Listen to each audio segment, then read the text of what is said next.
G'day guys, welcome back to my channel. My name is Wildkard. Thank you for watching the Wildkard Rugby Show. This is a Super Rugby review. This is the Chiefs versus the Hurricanes. Like, comment, and subscribe. Yes, this was an absolute war out there for the coveted black jerseys that is up for grabs for, a number of these players were competing for the same positions and very much, within grasp for a lot of players. Damian McKenzie, unfortunately, I think he's out of the run for the 10 jersey. He missed the penalty goal right in front of the goalpost. Oh boy, I don't think I've ever seen one that bad from Damian McKenzie ever. And this was, early, fresh legs. Maybe he hasn't warmed up properly. And that was, I think that he just probably blew his black jersey from that one kick. That was really the worst I've ever seen from D-Mac. But outside of that, this was actually quite an interesting game. It was almost like two different teams playing out there from the first half and the second half. The first half was more of a traditional style of club rugby style that we see in Super Rugby. A lot of forward set piece play, a lot of crash balls, and neither teams weren't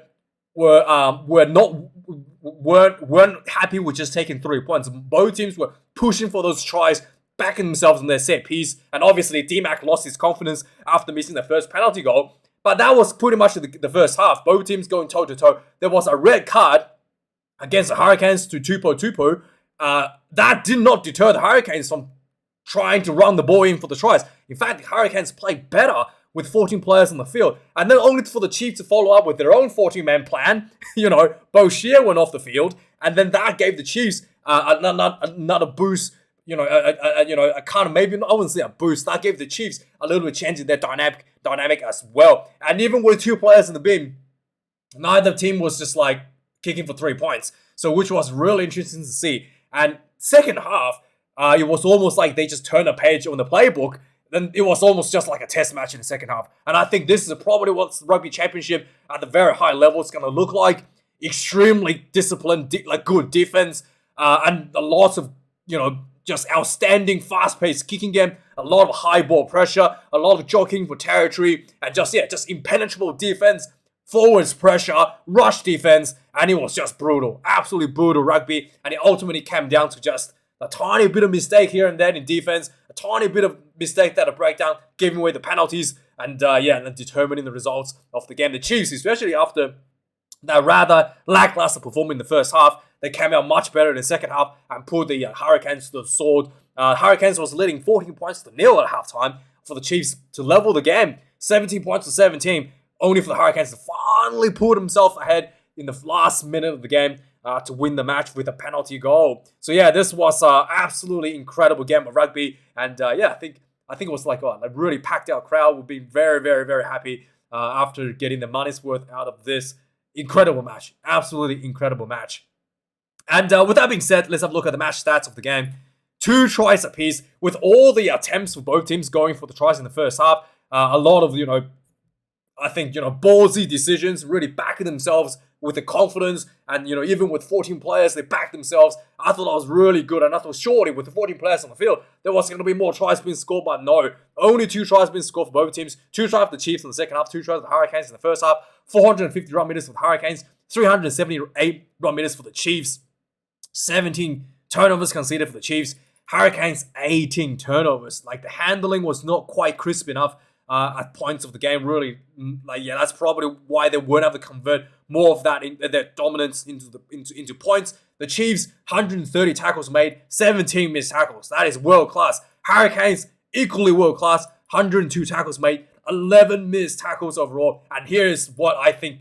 I think it's going to be a test. What I thought why it was a test match level of display, especially in the second half. There was a lot of really fast-paced kicking game, back and forth between both teams, and it wasn't just like one dimension. Like, okay, I kick the ball down, you kick the ball back. It was like everybody's trying to target angles. Like, there was a lot of pressure from these kicks, and it was really just incredible. And a lot of there was like long periods of the game where there was no break, and players were just literally. You can see players struggling, cramping at times all around the park. And Chiefs, known for being the kicking game, 36 kicks, especially dominated that in the second half. The Hurricanes 27 kicks in play themselves, and Chiefs wasn't quite enough to get themselves ahead. by the end of the game. One penalty got missed for Damian McKenzie, kicked away his black jersey. Two penalty missed for the Hurricanes. There was one penalty missed just before halftime. Jordie Barrett tried to kick a 60-meter penalty with a massive angle. It was like, 55 out, a massive angle, so it would have been like 6 meters out. It was an absolute beautiful, beautiful kick. I kid you not. Go watch this. It was just absolutely sublime. And it hit the goalpost and a little bit shorter. So I think it was just below the crossbar and on the goalpost. But man, it was a beautiful kick and it was just incredible. And I think something happened there as well. Something that he was like talking to the referee afterwards. But it was still just a beautiful, beautiful, absolute sublime kick from Jordie Barrett. Lineouts, 20 lineouts, 1 for the Hurricanes, 1 loss, 10 for the Chiefs, 1 loss. Like I said, there was a lot of lineouts that were just like Chiefs kicking game, putting the ball out, forcing the defensive lineout being played. And this was a really good effort by the reserve hooker from the Hurricanes.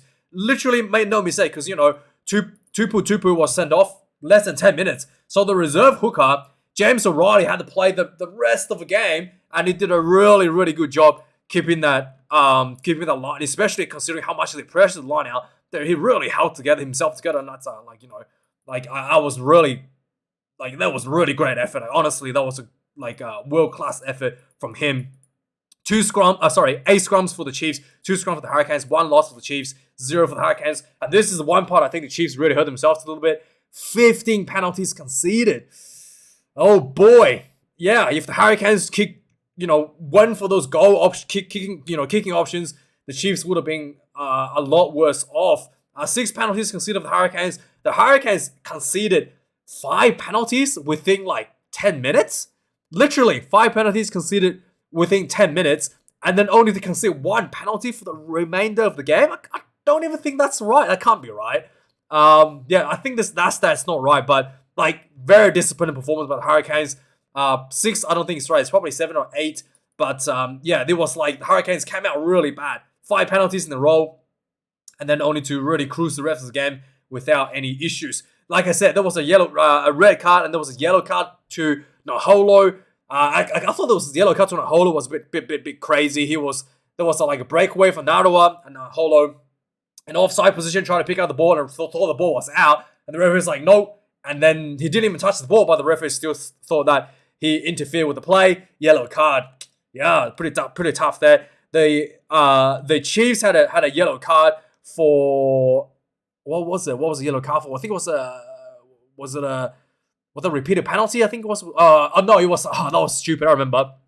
So, Chiefs player Boshier, he made a tackle on the ground, and then he swung his foot around behind him and tried to hook the halfback with his foot.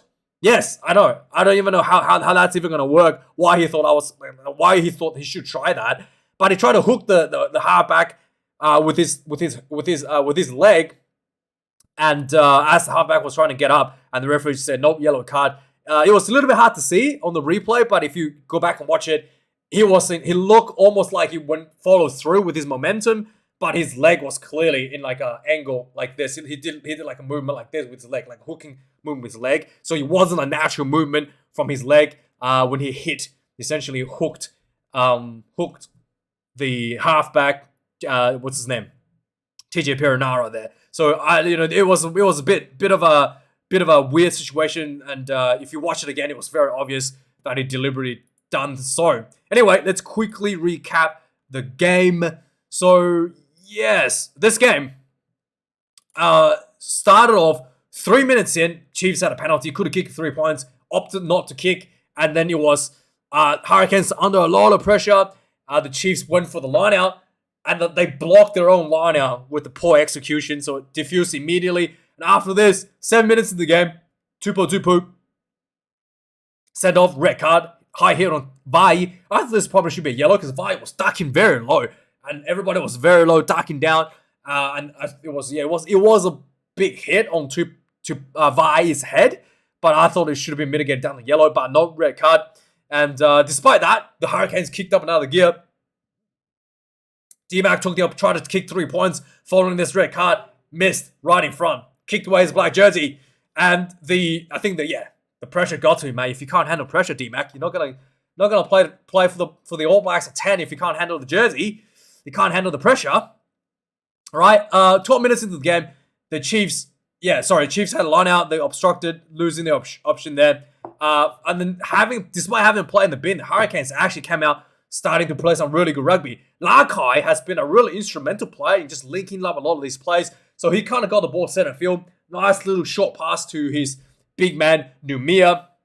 Punched through a nice gap. And Numia was doing the back wiggling. He was wiggling around, shuffling around. And there was like nobody around him. And then Sean Stevenson came up. He really wasn't like all the shuffling didn't do anything to confuse Stevenson.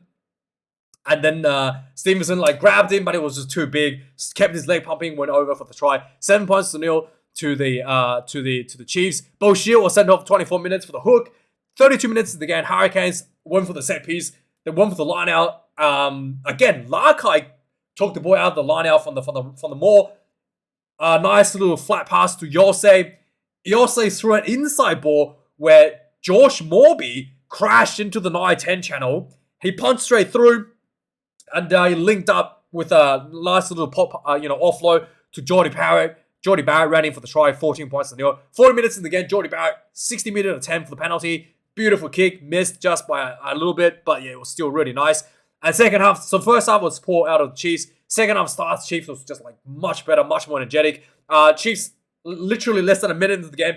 A little nice backdoor play. Quick ball to the wing, like the rush defense was right up on everyone. Everybody has to do a quick pass all the way out to Anton Leonard-Brown running down the sideline. Nice inside ball as getting tackled. Now went in for the first try for the Chiefs. 7 points to 17. 7 points to 15. Sorry, 7 points to 14. 50 minutes into the game, Chiefs finally the Hurricanes was getting out of that Chiefs pressure. Got themselves inside the Chiefs 22. Decided to take 3 points. I was a little bit scared that Hurricanes might lose this one because they're really just like kind of taking the pressure off themselves a little bit. 17 points to 7. And then the game just really kicked up again. Lots of kicking, lots of jogging position. 57 minutes into the game, the Nanawa made another break. He was tackled by, I think it was Morby. And then Naholo was offside position, trying to pick up the ball. The referee says, no, you're offside. He didn't even touch the ball, was sent off anyway with the yellow card. 60 minutes into the game, there was Chiefs finally got themselves a penalty. They went for the line out, they went for the maul, and the maul was just like wiggling forward. It wasn't getting close, wasn't getting through, so the hooker, Satiti, broke out and then went through. He had a lot of work to do, got tackled short, dunked the ball over for the try. 14 points to 17, game on, boys, 20 minutes left. 71 minutes into the game, the Chiefs gets another penalty. Jordy Barrett was caught in the wrong spot of the breakdown, I think.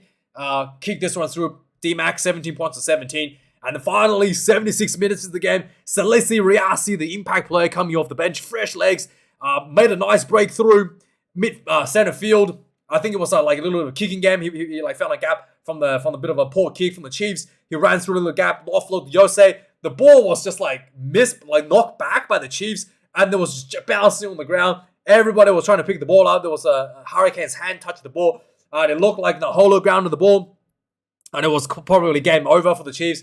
But referee said no try. There was a knock-on going into it. So scoreboard remained 17 points to 17, and finally 78 minutes into the game, Luke Jacobson put a massive shot on Jordy Barrett, and he landed on the wrong side of the tackle, got himself trapped in the ruck, penalty, and the Hurricane says thanks very much. They, kicked this one through, 17 points to 20, winning the game. Now, the commentary, Jeff Wilson disagrees, said that this should not have been a penalty because Jacobson made a dominant tackle. This is, you're a professional player. You should know this is like, getting trapped in the breakdown is like textbook stuff in high level rugby. Like if you're going to put yourself in a position to get trapped at the breakdown, it does not matter if you made a dominant tackle. You should have known better to roll away much, much quicker than that. And not to put yourself in a position where you can't roll away and trapped on top of the ball. So it's still skill issue from Jacobson. And not because the law needs to be changed, because otherwise everybody making a dominant tackle will just lay over the ball and try to kill the ball off. And that's just like, that does not make any sense. So whatever Jeff Wilson said just did not make sense at all. And I think it is the onus is on the player, it's on the professionalism of the player to roll away. They should already know this. This is, coaching stuff 101. They will know this and not to get themselves trapped at the breakdown, especially when it comes to Test rugby. And especially comes if Jacobson wants to take that number 7 jersey that, for himself after Sam Can retires by the end of the 2024. This is sort of stuff he really needs to improve on. So yes, anyway, let me know your thoughts, guys. Like, comment, subscribe. Thanks for watching. Check out the merch store. And if you want to buy something, really grateful. If you are already subscribed to my channel, if you support me with with Patreon or channel membership, I'm really grateful for your money. And have a good one, guys. I'll see you guys a bit later for the Brumbies and Rebels review. Maybe. See how that game goes.